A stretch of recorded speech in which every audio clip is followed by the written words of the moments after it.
More tension between Turkey and Russia.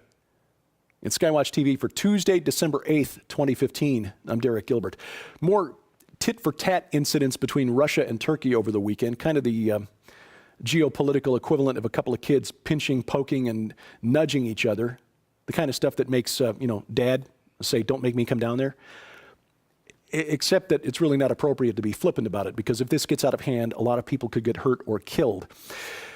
Over the weekend, Russia and Turkey took turns detaining ships from the other nation in ports for extraneous inspections and minor infractions, just nuisances, really. Now, Turkey, if it chooses to use it, we should remember, does have a trump card that it could play, and that is the Bosphorus Strait. The Bosphorus is that narrow passage of water that separates the Black Sea from the Aegean, and it's the only passage through which Russia's Black Sea fleet can get into the Mediterranean and from there onto the Atlantic Ocean. It's also one of the main supply routes for Russia to send reinforcements and supplies to its base at Latakia, which is in Syria, the main power base for Syrian President Assad. Sunday morning, Russia sent a warship through the Bosphorus, the Caesar Kunikov, and you can see in the picture here that a sailor is clearly seen on deck holding a manpad, a shoulder-fired surface-to-air missile. Needless to say, the government in Ankara was furious. The Russian ambassador was called in for consultation, sort of like being called into the principal's office. Turkey's foreign minister called this a deliberate provocation. While this was going on, Turkey was sending a battalion-sized unit of soldiers across the border into northern Iraq.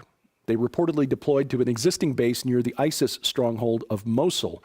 The story from Ankara is that these soldiers, backed by a couple dozen tanks and some artillery, were there to take over a training mission to teach Kurdish soldiers how to fight. But wait, you see, I thought the Kurds and the Turks hated one another. So did I. And turns out I was only partly right. See, the government in Turkey considers the Kurdistan Workers' Party, the PKK, just one of the political parties representing the Kurds, a terrorist organization. But they are on apparently friendly terms with the Kurdistan regional government.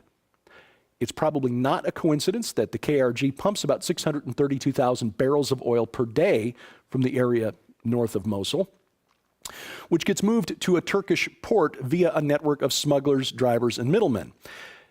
Now, the Islamic State, which, as I mentioned, has a strong base in Mosul, captured some oil-producing equipment from a small Asian company over the summer and also operates some wells in northern Iraq, and probably makes use of the same network of smugglers, drivers, and middlemen to get that oil to port.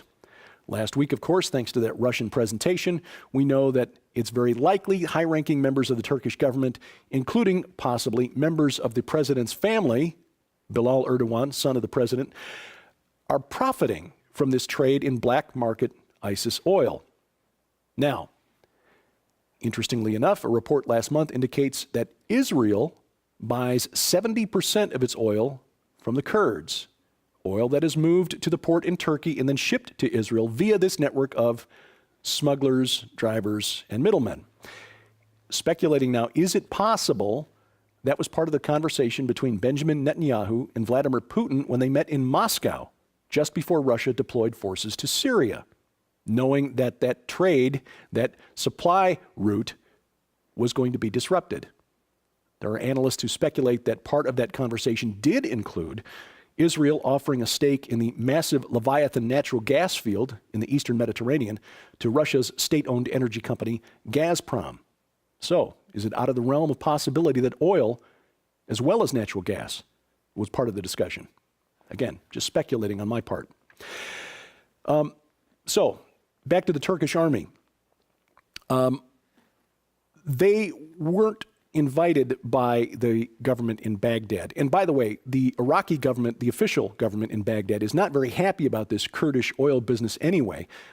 It's worth reportedly about $800 million a month to the Kurds, and none of it is going to Baghdad. So Saturday, Iraq's Prime Minister Haider el-Abadi, or Sunday rather, said that the Turkish soldiers who were not invited had 48 hours to get out of the country, or else.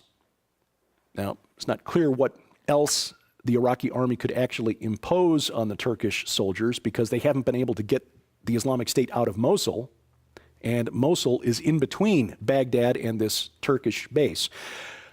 But they did hint, Abadi's government, that they would invite Russia to help them dislodge the Turks. So, later Sunday, Turkish forces withdrew.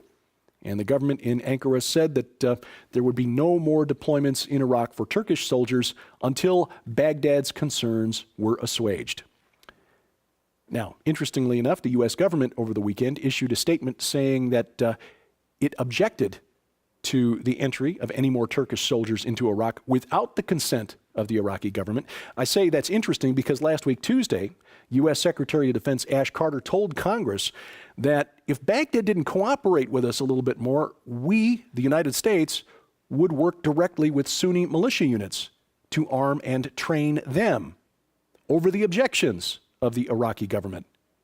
And the Prime Minister, Abadi, is on record as objecting to the deployment of the additional special forces troops that Carter said would be sent to Iraq.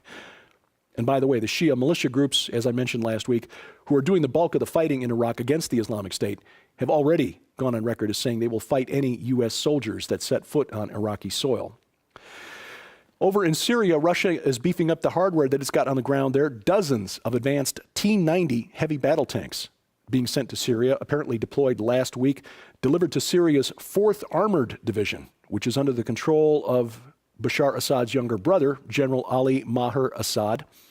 These will replace probably Syria's complement of older T-72 tanks, also made by Russia.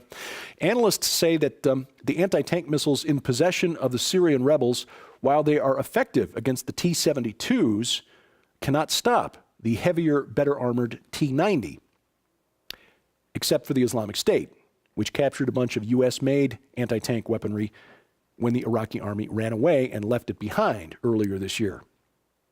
Now, Israel is watching this buildup across the border with some concern. First of all, the continuing stockpile, the growing stockpile of Russian arms in Syria indicates that Russia plans to be there for a long time. And the Russian buildup also provides some cover for Hezbollah and Iran to build up its military positions on the Syrian side of the border with the Golan Heights. Remember, too, that just a couple of months ago, an oil exploration company in which former U.S. Vice President Dick Cheney is an investor, announced a major oil strike in the Golan Heights. They said that the strata of a typical oil find around the world is like 30 feet thick. This one is about 10 times that. I've not seen an estimate of the expected reserves to come out of this field, but just the thickness, the depth of the strata of rock, the oil-bearing rock that was announced, indicates this is a pretty substantial oil find. Now, I say all of this not to say that there's an imminent war coming that will involve Israel, a prophetic war, Psalm 83, Ezekiel 38. But what we are seeing is that with these recent energy discoveries, the Leviathan field, the Golan Heights oil field, and the deployment of Russia to Syria, that we are at least seeing now geopolitical conditions that make it possible to imagine a scenario where those prophecies could be fulfilled. Even 5 years ago, I couldn't conceive of a reason that Russia would want to invade, or at least be involved in an invasion, assuming that Russia is Magog of prophecy. It's possible, too, that Turkey is to be identified with Magog. But, again, what we're seeing developing in the Levant, Israel, Syria, Iraq, are geopolitical conditions that could ultimately, and will, according to Scripture, lead to war. By the way, in Israel, a fascinating archaeological discovery last week, a clay seal bearing the name of King Hezekiah of Judah was found near the Temple Mount. Hezekiah, son of Ahaz, was the king of Judah between about 715 and 686 BC. The seal features his name along with an image of the winged solar disk between two Ankh symbols. The Ankh is that Egyptian symbol that looks like a cross with a loop on the top. And this is the first time a seal has been found at a scientific archaeological dig. There are other seals that have been found in the antiquities market there, but you can't really, no chain of custody to prove where they came from. So this is kind of an exciting find. And finally, a new religion taking root in Iceland. It's the fastest growing faith on the island, in fact, and it's called Zooism. That's not the worship of caged animals. It's reportedly based on ancient Sumerian texts. Zooism gained official recognition in Iceland in 2013 and now claims over 3,000 members which means that on this island, population of about 300,000, Zooists now outnumber Muslims by about 3 to 1. Hundreds more are joining this faith every week, including lots of atheists. Now, what is the appeal here, you might ask? Well, it's a good question. In Iceland, citizens are required to pay a congregation tax to the religious organization of their choice. And if they're not religious, atheists, they pay the tax to the government of Iceland. Think of it as Obamacare, but with churches.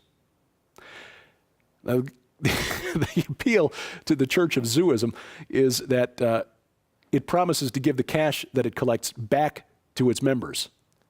The government of Iceland is warning that doing so will make these payments, the congregation tax, subject to income tax. Now, I get this. Nobody likes to pay taxes, especially for something you're not using, like Obamacare. But here's the thing. The worship of a deity named Zu, or Anzu, from Sumerian myth, also known from Akkadian mythology, raises a couple of questions for me. First of all, Anzu was a gigantic hybrid, chimera-type creature, a lion-headed bird that, according to Sumerian, Akkadian, Babylonian myth, stole the tablets of destiny from the chief god of the Sumerian pantheon, Enlil. That caused chaos. The tablets of destiny basically laid out the required order of things. With the tablets in the possession of Anzu, things went in a handbasket. So Enlil had to recruit a volunteer, the god Ningirsu, who went forth and slew Anzu and returned the tablets to Enlil, and order to creation was restored. Now, scholars believe that the god Ningirsu is the deified form of Nimrod from the Bible. That's interesting enough in itself. But looking at this as a story of the battle between chaos, the forces of chaos, and the forces of order, puts it into a different context altogether, because that type of story is present in all ancient Near Eastern cultures. Baal versus Yam. Marduk sometimes takes the place in this myth, takes the place of Ningirsu. Osiris and Set. And in the Bible, Yahweh and Leviathan, the chaos dragon, also known in Sumerian myth as Tiamat, which interestingly enough had 7 heads, just like the dragon in the book of Revelation, but that's another story. So you've got this myth, the forces of chaos versus the forces of order. And by the way, if you want to check the Bible for the places where Leviathan is mentioned, especially in connection with Yahweh's defeat of Leviathan, look at Psalm 74, sometimes called Rahab, by the way. Psalm 74, Psalm 89, Isaiah 51, and especially Job 41. If this is just a tax dodge, a way to get around paying this congregation tax, why choose an ancient religion or base a religion upon this ancient myth of the forces of chaos, disorder, versus the forces of order? It could be that the founder of Zooism is just having a laugh at some, private little joke that she's getting people to join without them really understanding what it's all about. Or it could be that the aforementioned principalities, powers, thrones, dominions are having a laugh at the Zooists' expense. Tonight on SkyWatch TV, we talk about the depth and breadth of the love and forgiveness of the Lord God Almighty. It's an interesting conversation. I wasn't really sure where it was going to go, but I think you will find it comforting, encouraging. Donna Howell, the author of Redeemed Unredeemable, joins us, along with John McTernan, author of When Jesus Sets You Free, You Are Free Indeed.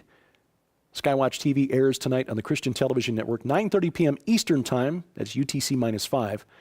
You'll find it on the satellite channels DirecTV, Channel 376, Dish Network, Channel 267, Glory Star Satellite, Channel 117, and it will stream to the internet on the Christian Television Network's website. Again, 9:30 p.m. Eastern Time, and their website is ctnonline.com. During the month of December, our gifts to you have a holiday theme. Our gift to you for your gift of financial support, Donna Howell's book, Ebenezer, a fictional account of the final years of Ebenezer Scrooge.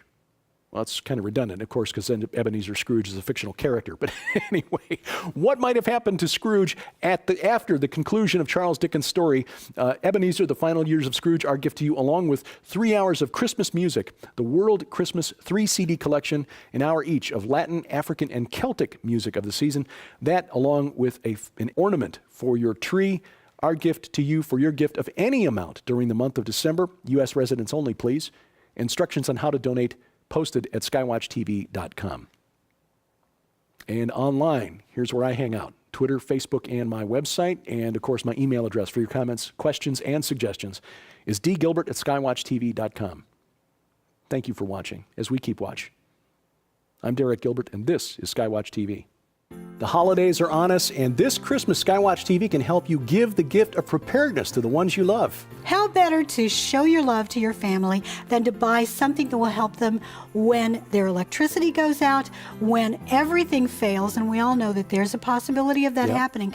This is the time to buy, because if you go to our store, you'll find the Buy This, Get That Free special. And trust me, the Buy This items, they're already discounted, so you're going to save money on that. And you get a wonderful item, in addition, free. That's right. Go to SkyWatchTVStore.com and look for the Christmas specials. Now, as a news junkie, I'm really excited about some of the crank radios. When times get tough and you need to know what's going on. Are they just for cranks? Well, it's perfect for me then, because you can, without batteries, be able to find out exactly what's going on. They're crank radios, including a two-way radio, so you can communicate with friends and family in an emergency. I think that's incredible. We've got a hand crank radio at home that we use a lot.